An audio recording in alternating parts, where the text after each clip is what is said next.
আজকে আমি দশম শ্রেণী ভৌতবিজ্ঞানের ছায়া প্রকাশনী 2024 দুয়ারি গাঙ্গুলি মাইতি এই বইটি থেকে 8.5 ধাতুবিদ্যার অনুশীলনীর প্রশ্নোত্তরগুলো সম্পূর্ণ সমাধান করে এই ভিডিওতে দেখাবো।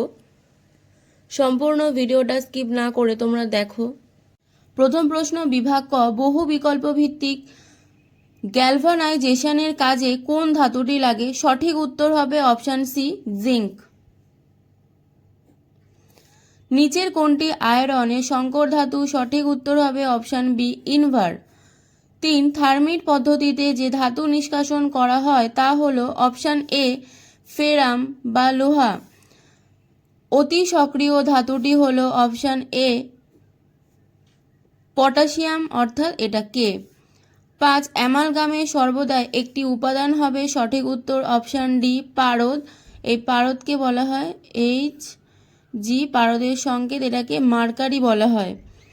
রেড হিমাটাইটের সংকেত হলো অপশান বি, Fe2O3। এটা হলো সঠিক উত্তর।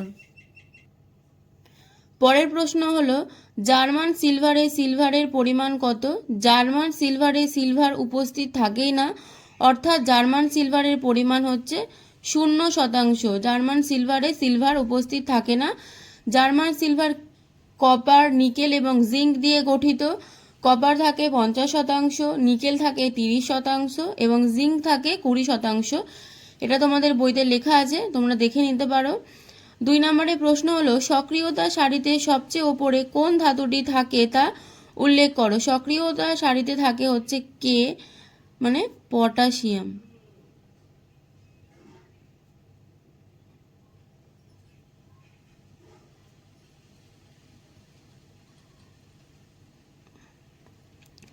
পরের প্রশ্ন হলো, থার্মিট পদ্ধতিতে ব্যবহৃত বিজারক দ্রব্যটি কি? ব্যবহৃত বিজারক দ্রব্যটি হলো এল, অর্থাৎ অ্যালুমিনিয়াম। 4 নম্বর প্রশ্ন, ব্রোঞ্জের একটি ব্যবহার লেখো। দেখো পেজ নাম্বার 130-এর মধ্যে ব্রোঞ্জের ব্যবহার লেখা আছে। মূর্তি, মুদ্রা, মেডেল, অলঙ্কার ও বিভিন্ন যন্ত্রাংশ প্রস্তুতিতে ব্যবহৃত হয়। তাহলে এখান থেকে একটুখানি তোমরা এই উত্তরটা লিখবে। পরবর্তী প্রশ্ন,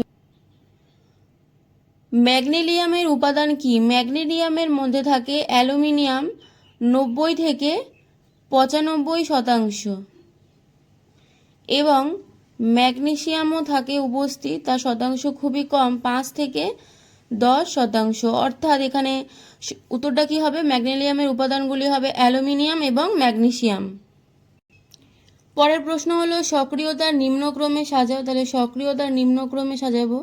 প্রথমে কি হবে? কপার হবে, তারপরে হবে এসএন, তারপরে হবে কি এফ ই, তারপরে হবে এল এবং তারপরে প্রশ্ন হচ্ছে সিএ বা ক্যালসিয়াম। মরচে পড়া কাকে বলে? পেজ নাম্বার 134-এ দেখো, এখানে লেখা আছে, লোহা বা লৌহজাত দ্রব্যকে আর্দ্র বায়ুতে খোলা অবস্থায় রেখে দিলে ওর ওপর লালচে বাদামি বর্ণের একটি আস্তরণ পড়ে, একেই কিন্তু মরচে বলে। তাহলে তোমরা উত্তরটা লিখবে এখান থেকে এই অবধি। বিভাগ ক এবং বিভাগ খ এর উত্তরগুলো আরেকবার তোমাদেরকে দেখিয়ে দিচ্ছি, এরপর আমরা শুরু করব স্তম্ভ মেলাও। প্রথম প্রশ্ন আছে কপার, কপারের সঙ্গে সঠিক উত্তর হবে ম্যালাকাইট। সঠিক উত্তর হবে ম্যালাকাইট। তারপরে আছে ফেরাম মানে লোহা, এর সঙ্গে সঠিক উত্তর হবে রেড হিমাটাইট, 2 নম্বর এটা। তারপরে হবে জিঙ্ক, জিঙ্কের সঙ্গে হবে ক্যালামাইন, এই অপশান এটা হবে 3 ক্যালামাইন, এবং অ্যালুমিনিয়ামের সঙ্গে হবে বক্সাইট। পরবর্তী প্রশ্ন হলো, শূন্যস্থান পূরণ করো। ক্রায়োলাইট ড্যাশ ধাতুর আকরিক, কোন ধাতুর আকরিক হলো? অ্যালুমিনিয়াম, অ্যালুমিনিয়ামের আকরিক। সক্রিয়তা সারিতে সবচেয়ে নিচে উপস্থিত থাকে এ ইউ। তারপরে প্রশ্ন আছে, সক্রিয়তা সারিতে মাঝামাঝি স্থানে থাকা ধাতুগুলিকে কোন পদ্ধতিতে নিষ্কাশন করা হয়? উত্তর কি হবে? থার্মিট পদ্ধতি। থার্মিট পদ্ধতি। এরপরে আমরা শুরু করছি সত্য মিথ্যা। প্রথমটা, কার্বন বিজারণ পদ্ধতি দ্বারা জিঙ্ক নিষ্কাশন করা হয়, এটা হবে একদম সঠিক উত্তর, নিষ্কাশন করা হয়। 2 নম্বর হলো 1 ভাগ Fe2O3 অর্থাৎ ও 3 ভাগ অ্যালুমিনিয়াম চূর্ণের মিশ্রণকে থার্মিট মিশ্রণ বলে না। এই যে Fe2O3 আমরা আগে দেখেছি, এটাকে কি বলে বলো তো? রেড হিমাটাইট বলা হয়। এক্ষেত্রে কি হবে, এই যে এটা কিন্তু ভুল, উত্তরটা কিন্তু ভুল হবে। এখানে সঠিক উত্তর কি হবে? 3 ভাগ, 3 ভাগ কি থাকে? Fe2O3 এবং 1 ভাগ থাকে অ্যালুমিনিয়াম চূর্ণ। আশা করি তোমরা সবাই বুঝতে পেরেছো। দেখো, 1 ভাগ থাকে অ্যালুমিনিয়াম চূর্ণ। পরের প্রশ্ন হলো ধাতু সমূহের রাসায়নিক সক্রিয়তা বৃদ্ধির ক্রম হলো, তাহলে এটা কি হবে? এটা সঠিক উত্তর। আয়রন পাইরাইটস খনিজ হলেও আকরিক না, এটা কিন্তু ঠিকই। আয়রন পাইরাইটস একটা আকরিক, মানে খনিজ, কিন্তু এটা আকরিক না। বিভাগ গয়ে সংক্ষিপ্ত উত্তরভিত্তিক প্রশ্নের উত্তরগুলো দেখানোর আগে সবার কাছে একটাই অনুরোধ, ভিডিও যদি সবার ভালো লাগে তাহলে সবাই লাইক, কমেন্ট এবং সাবস্ক্রাইব করো।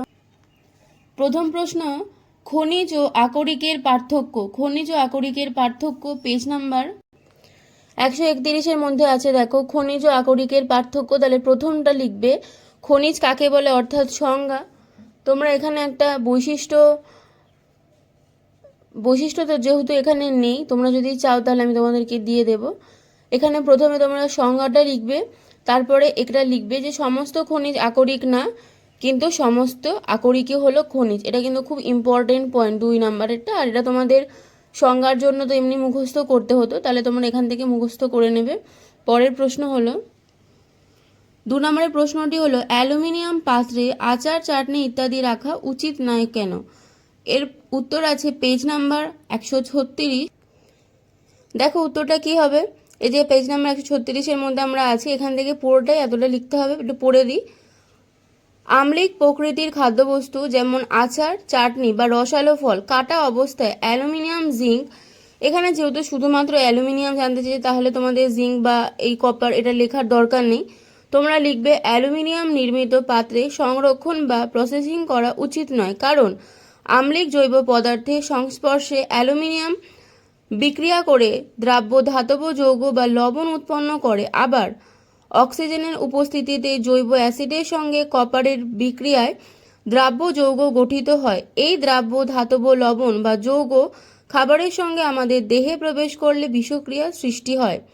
ফলে অ্যালুমিনিয়াম নির্মিত পাত্রে আম্লিক প্রকৃতির খাদ্যবস্তু প্রসেসিং করার পর ঠিকমতো পরিষ্কার করে না রেখে দিলেও পাত্রের গায়ে ছোপ ধরে। খাদ্যে বিষক্রিয়া এড়ানোর জন্য এরূপ ছোপ ধরা পাত্র, যেমন সবুজ ছোপ ধরা তামার পাত্র ব্যবহারের আগে ভালোভাবে পরিষ্কার করা উচিত। পরের প্রশ্ন হলো লোহার মরচে পড়া নিবারণের 2টি উপায় লেখো। 135 নম্বর পৃষ্ঠাতে দেখো লোহার মরচে পড়া নিবারণের 2টি উপায় লেখা আছে। এর মধ্যে তোমরা 3 নম্বর পয়েন্টটা পড়বে। 3 নম্বর পয়েন্টটা পড়লে একটা কি হবে, এই যে গ্যালভানাইজেশন, এটা কিন্তু অনেক শর্ট কোশ্চেন বা ব্রড কোশ্চেনও তোমাদের পড়তে পারে, তাহলে এইটার উত্তরও তোমাদের দেওয়া হয়ে যাবে। এবং লোহার পড়া মানে মরচে পড়া নিবারণের উপায়টাও একটা হয়ে যাবে। মরচে নিবারণের জন্য আয়রনজাত দ্রব্যের উপর গলিত জিঙ্কের প্রলেপ দেওয়া হয়। একে জিঙ্ক লেপন বা গ্যালভানাইজেশন বলে। জিঙ্ক প্রলিপ্ত লোহাকে গ্যালভানাইজড আয়রন বলে। অর্থাৎ জিআই কাকে বলে, তাহলে জিঙ্ক প্রলিপ্ত লোহাকে গ্যালভানাইজ আয়রন বলে। তাহলে এখান থেকে আমরা 2টো প্রশ্ন অলরেডি পেয়ে গেলাম। আয়রন অপেক্ষা জিঙ্কের জারিত হওয়ার প্রবণতা বেশি, কারণ জিঙ্ক অধিক তড়িৎ ধনাত্মক ধাতু। তাহলে তোমরা বুঝতে পারলে এখান থেকে আমরা অলরেডি 3-4টে প্রশ্ন এইটুখানি পড়লে কিন্তু পেয়ে যাব। এই জন্য আমি এই 3 নাম্বারটাকে তোমাদেরকে রেফার করছি, তোমরা এইটাই ভালো করে প্র্যাকটিস করবে। 4 নম্বর পয়েন্টটাও তোমরা লিখতে পারো, এটাও খুব ইম্পর্টেন্ট। 4 নম্বর পয়েন্টটা হলো তড়িৎ লেপন পদ্ধতিতে আয়রন নির্মিত দ্রব্যের উপর নিকেল বা ক্রোমিয়ামের প্রলেপ দিলে মরচে পড়া বন্ধ হয়। 3 এবং 4 নম্বর পয়েন্ট কিন্তু খুব ভালো করে প্র্যাকটিস করতে হবে। পরের প্রশ্ন আছে বিশুদ্ধ ধাতু অপেক্ষা সংকর ধাতু ব্যবহারে 2টি সুবিধা উল্লেখ করো। এই প্রশ্নের উত্তর তোমাদের বইতে নেই, আমি তোমাদেরকে লিখে দেখিয়ে দিচ্ছি, তোমরা দেখে লিখে নেবে। দেখে না উত্তরটা কি লিখবে। এখানে ফার্স্ট পয়েন্টটা লিখবে অনেকাংশ দ্রব্যের উৎপাদন ব্যয় কমানোর জন্য সংকর ধাতুর তৈরির আসবাবপত্র দৈনন্দিন জীবনে ব্যবহার করা হয়। এবং 2 নম্বর পয়েন্টটা লিখবে ধাতুর সক্ষমতা বৃদ্ধি, যেমন ধাতব ঔজ্জ্বল্য, নমনীয়তা প্রভৃতি বৃদ্ধির ক্ষেত্রেও সংকর ধাতু ব্যবহৃত হয়। তাহলে এই প্রথম পয়েন্টটা এবং 2 নম্বর পয়েন্টটা, এই দুটো পয়েন্ট লিখলে হয়ে যাবে। পরের প্রশ্ন বলেছে CuSO4 অর্থাৎ কপার সালফেট দ্রবণে জিঙ্কের টুকরো যোগ করলে কি হবে, সমীকরণ সহ লেখো। পৃষ্ঠা নাম্বার 133, পৃষ্ঠা নাম্বার 133 মধ্যে দেখো দুটো প্রশ্নকে মার্জ আপ করা আছে, অর্থাৎ জিঙ্কও দেওয়া আছে এবং লোহাও দেওয়া আছে। তাহলে যেহেতু আমাদের এখানে জিঙ্ক জানতে চেয়েছে, অর্থাৎ আমরা লিখব নীল বর্ণের কপার সালফেট দ্রবণে জিঙ্ক দণ্ড নিমজ্জিত করলে নিমজ্জিত অংশে পৃষ্ঠতলে লাল ধাতব কপারের আস্তরণ সৃষ্টি হয়। এইটা তোমরা লিখবে। এবং এক্ষেত্রে দেখো এই লোহার সঙ্গে কপার সালফেটের যে বিক্রিয়া সেটা দেওয়া আছে, তাই জন্য আমি তোমাদেরকে এখানে উত্তর লিখে দিয়েছি। দেখো জিঙ্ক প্লাস CuSO4 এর সঙ্গে যদি বিক্রিয়া ঘটে তাহলে জিঙ্ক সালফেট গঠিত হবে আর কপারটা কি হবে, আলাদা হয়ে যাবে। তাহলে এটা হচ্ছে সমীকরণটা। আর এখান থেকে তোমরা শুধু আয়রন দণ্ড কথাটা বাদ দিয়ে দেবে, বাদ দিয়ে উত্তরটা একই হবে। পরের প্রশ্ন বলেছে গ্যালভানাইজেশন কি এবং এই পদ্ধতি ব্যবহার করে কিভাবে লোহায় মরচে পড়া নিবারণ করা হয়। এই পৃষ্ঠা নাম্বার হলো 135। দেখো 135 পেজে আছে। এই যে 3 নম্বর পয়েন্টটা আমি আগের কোশ্চেনে তোমাদের উত্তর লিখতে বলেছিলাম, তো তোমরা শুধু এই 3 নম্বর পয়েন্ট এখান থেকে এতটা লিখবে, তাহলে কিন্তু হয়ে যাবে।